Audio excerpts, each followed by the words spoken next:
Okay guys, let's talk about drawing the lips. So it's more kind of like what I just did with the nose where it's a lot of shadow. But I do have, just like with the eyes, a very definite set of steps that I take when I draw the lips, okay?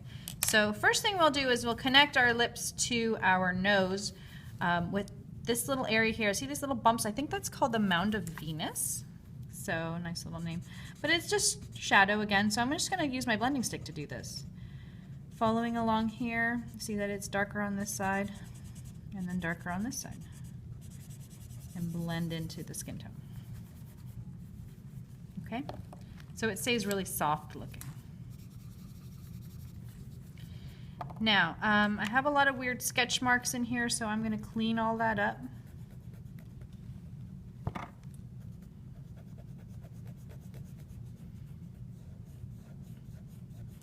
And then I'm going to go back and really fix the shape of these lips with a very light sketch.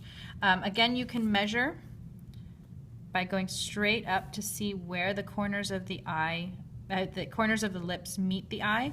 So it's actually right on the inside part of the iris. So if we drew a line down, that's how far out the lips would go. Okay.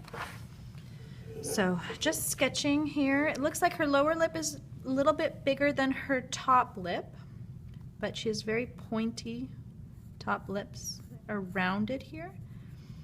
So they actually kind of come in a little bit before the bottom lip.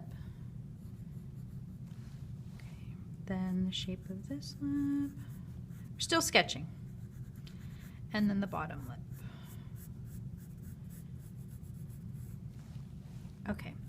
So to make this more accurate, what I'll do is I'll start with the middle line, which represents where the two lips meet, and then I work my way up to the top and then the bottom. Okay, so starting in the middle of the middle line, I'm just going to check all my shapes here, and usually there's like a little bump that's rounder here, and then up and then down. Don't make it perfectly straight. It's not how lips look. It's kind of got like a mustachy look up and down. And I'm really using more of the side of my pencil to do this. I don't want any harsh line here because I just want stuff that I can, graphite that I can blend, okay? All right, now looking at this part, I just want to check it. It's pretty dramatic point.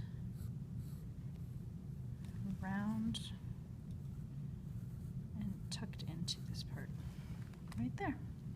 Now looking at the difference in value here between the top and bottom lip, you should know that the upper lip is always going to be a little bit darker than the lower lip, only because the upper lip tends to point inward and the lower lip is always kind of sticking out. So as far as where the light hits it, the light's always going to hit the bottom lip a little bit more than the top lip.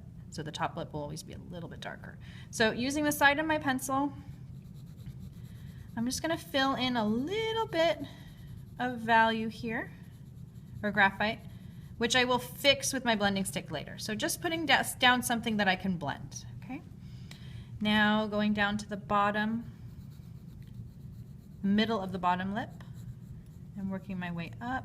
This is all very soft, very subtle difference between the actual skin tone. So I don't want to be making any line. I'm just using the side of my pencil to put down graphite. And there's a nice big highlight in that lower lip, so I'm going to leave that out. But I'm going to fill in a little bit so I have something to move around. Okay. Then it's all blending stick action. So the top lip, if we look at it, it looks like it's a little bit darker around the outline of it. So I'll push down a little bit more when I put the blending stick in here. And then when I fill in the inside part of it, I'm going to ease up a little on the pressure.